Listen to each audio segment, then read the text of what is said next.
long time since I've been on YouTube, and I kind of forgot how to get comfortable in front of a camera again. So if I look really uncomfortable, I'm not. Well, okay, I kind of am, but not in like a bad way. I just have to get readjusted. I've been gone for a while, and most of that had to do from family problems, emergencies, that kind of a thing. And I'm okay. I'm just kind of walking through some processes, but other than that, I feel pretty fine. God has given me a lot of strength and a lot of peace. So in that sense, nothing to worry about. But I know because of the times that we live in with COVID, with the war, with so many other things going on with school shootings and all that kind of stuff, I just want to take a moment and acknowledge that we've suffered so much loss within these past 2 years, and I know it can't be easy on everybody. Sorry, I know it looks like I'm tearing up. I had to switch the lighting down because it was kind of burning my eyes and it was making it look like I was crying, and I might cry in this video, I don't know. I mean, I hope I don't, but if it happens, it happens, and I'm not ashamed of it either, because your girl's going through it. People are going through it right now. So with that being said, I know a lot of people are mourning right now. A lot of people are going through some hard situations. They're experiencing losses. Like just today, I just saw somebody else post about how somebody close to them passed away. And so I just know right now that the world is really hurting within these times. Like these past 2 years, it's been really difficult. So that's why I wanted to make a video on how to comfort people. And I say that because a lot of us don't know how to comfort each other. Like I see people trying to make people feel better, but really like making memes about it, like that doesn't help. I know that people use it as like a defense mechanism, how they laugh when they're nervous or all that kind of stuff, and I get it. I'm not saying this to judge anybody that does that, because sometimes for me personally, when I'm really nervous, like I start to laugh.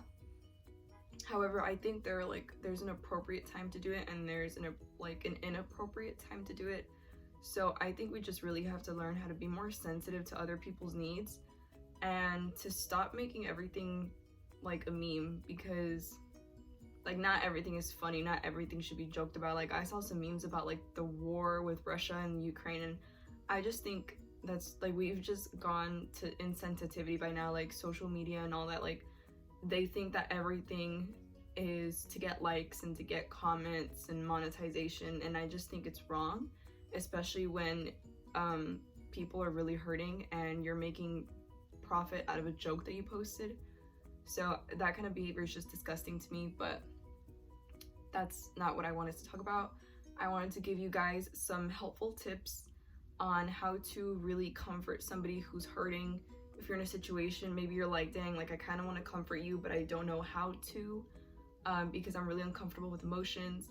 I get it. There's people like that. So I just want to help you guys out so that you can be better comforters. So that being said, let's start. Let's do it. The first tip is to take those people seriously. Meaning when they come up to you and they're distressed and they look sad and hurt and they're on the verge of tears, take a moment and just think like, okay, this person is really hurt. This person is serious. Now is not the time to be making any jokes. Now is not the time to try and distract them or like gaslight them and tell them like, oh no, you're fine. Like, don't worry about it. Like, take them seriously, because there's nothing worse than being on the verge of a breakdown and somebody like tries to distract you by cracking a joke, so then you feel like your feelings don't matter. Like that is one of the worst things that you can do to somebody. So like if they're literally tearing up, you're seeing tears streaming down their face, don't laugh. Like I know you're probably laughing not because you think it's funny, like not because you enjoy seeing them in pain. I know it's because you're uncomfortable with feelings, you're uncomfortable with people crying, and so you just laugh just because you're uncomfortable with the situation. Like I get that, but this is the time to suck it up and really just pay attention to what that person needs in that moment. The second thing is to try to go get an intimate setting. What I mean by that, let's say you're at a party or you're at school or wherever, try to take them like maybe to a quiet part of a library, or maybe, you know, to a room if, you know, you can, or just anywhere where you can really just talk without worrying about anybody else hearing the conversation, or where they can comfortably express their emotions, not in the fear of, oh, is somebody looking at me tearing up right now? So try to get them in an intimate setting, try to get them in a comfortable environment so that they're not anxious or distressed. Number 3, when you get this person alone, ask them first whether they want to vent or, you know, rant if they're angry, or if they want like solution to their problems, because there have been many times where either me or somebody who has been talking to me, they, you know, I want to talk and like I want to get all my feelings out, and they just keep talking and they're like, you know, you need to do this, and I'm like, I just want to tell you how I feel, man. I just want to express everything. And they like won't stop talking, and I'm trying to get everything out, and it's so frustrating, and I hate that. Or, you know, sometimes I've even been that person that just offers solutions, because I don't know, sometimes I'm just like, well, this is the logical way to go, so. And that's wrong. So when you're with somebody, ask them, like, if they're angry, do you want to rant? If they're sad, like, do they need to express something? You know, make sure that you ask their needs first, so that they're not annoyed and they can really feel like they can trust you and that they feel comforted in your presence. The 4th thing is to speak kind words.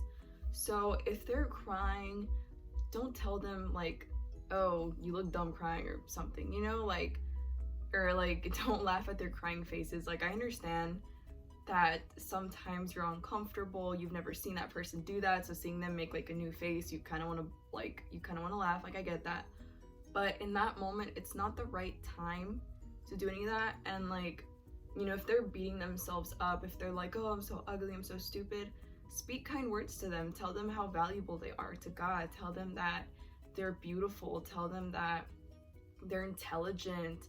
Tell them that they're really good at what they do. You know, if they have a skill, if they're talented in music, if they play sports, you know, like, reaffirm like some of those like good values that they have. Reaffirm their worth, you know, not that their worth is based on anything that they do, but just help them to make them feel like they are more valuable than anything that they have or anything that they can do, but that they are valuable just being the person they are, and just their existence matters, and their existence is worthy.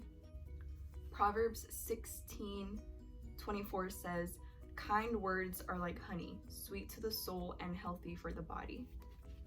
That's why it's so important to speak kind words, because kind words serve as a healing, especially if somebody has just heard negative words their entire life, or maybe the specific thing that they're going through, like maybe they're upset because somebody told them they were worthless, or because somebody told them they were ugly. Like, you reaffirming them can be a sort of healing, not to be confused with seeking validation. So this isn't going to create like a codependency on, you know, you. Like, it's not that they're going to need you to reaffirm their value necessarily, like they're depending on you to explain their worth. It's not that. It's just reaffirming it, and it's just helping it to grow, if that makes sense. Number 5, let them cry. There is nothing worse than crying and then somebody coming up to telling you, don't cry. Like, what? How are you going to tell me not to cry? Like, people need to express their emotions. People need to cry. It is unhealthy to keep your tears in. And it just makes me so mad when people are like, oh, no, don't cry. Like, I understand that you're trying to comfort them and you're trying to make them happy, and you don't want to see them cry because you don't want to see them in pain. But it's a necessary part of life, and you need to let them get those tears out. So pass them a tissue, bring them some water, but let them cry. 6, if both parties are comfortable, meaning, you know, you guys have a close, deep bond, or if they just don't mind physical affection and you don't mind physical affection either, go ahead and hug them, especially if their love language is physical touch. A hug can be so comforting and so reassuring. I think hugs are just a beautiful thing. Personally, I do like getting hugged, as long as it's with people that I'm comfortable with. And yeah, so hugs are always nice. Just do it. Warm hugs are the best. So number 7, do things that they like. So it can be whether they like painting, you know, just bring them some paintbrushes and some paint and a canvas, let them paint or paint with them if possible.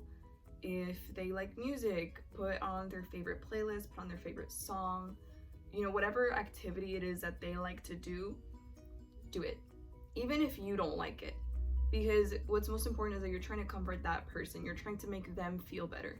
So even if you don't like it, you kind of have to suck it up. And I don't mean this in like a rude way, but I think right now society has put so much pride on oneself that we're like, well, if I don't like to do it, then I'm not going to do it. Or if I don't want to do it, then I don't have to, because at the end of the day, me. And I think that's just so prideful to say, and so prideful to, like, it's such a prideful mindset to have. And I think that is why we as humans have lost so much touch with empathy, because we started having a me mindset.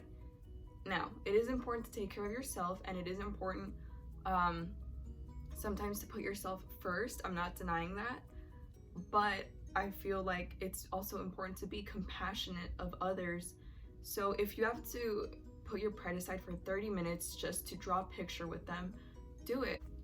You'll see a smile on their face, you'll see how calm they become, and there's nothing more rewarding than that, knowing that you helped somebody feel better. And lastly, check up on them. So yeah, right now you may see, okay, well, they're fine, you know, no worries. Check up on them the next day, you know, a few hours later, just say, hey, how are you doing? Is there anything else I can do for you? You know, anytime you need to talk, you know, just let me know. Maybe we can set up, you know, a day to get a drink or something. Check up on those people, because, you know, a lot of people with depression, for example, they're fine one day and then another day it's harder, and it's hard to reach out to people when you're in that stage. And I know personally, because I've been through that, where it's like somebody helps me, but I don't want to contact them again because I'm scared that they're going to get really annoyed, they're not gonna want to talk to me, they're gonna be like, ugh, this girl, like, I just helped her out, like, she's so needy. So that's why I don't like reaching out to people again when I'm in need, especially if it's, you know, if there's somebody that I wouldn't normally go to. So yeah, if it's in your power and if you have the heart to do it, check up on them. Just a simple hey text, you know, is fine, because then that means, okay, well, at least there's somebody, that cares, that wants to talk to me. And then slowly but surely they may open up and say, hey, I'm kind of struggling again. Now, these tips can be used if somebody is suffering a loss, they just lost a loved one, or if, you know, they're going through a sickness, if they lost their job, if they had a really bad breakup, if, you know, they had a best friend breakup. Those are horrible. It can just be anything that they're going through, but I think that these tips apply to all those situations. So yeah, I hope this helps you guys to be better at comforting people, to have a little bit more compassion, empathy, and I hope that you take these tips to heart. And I hope this didn't offend anybody who isn't that great at comforting people. I genuinely just thought this was a good general guide to go by, that way you don't look like a jerk. So yeah, like I said, hope this helps. I bless you all in the mighty name of Jesus Christ, and I hope you guys have a wonderful rest of your week. Bye!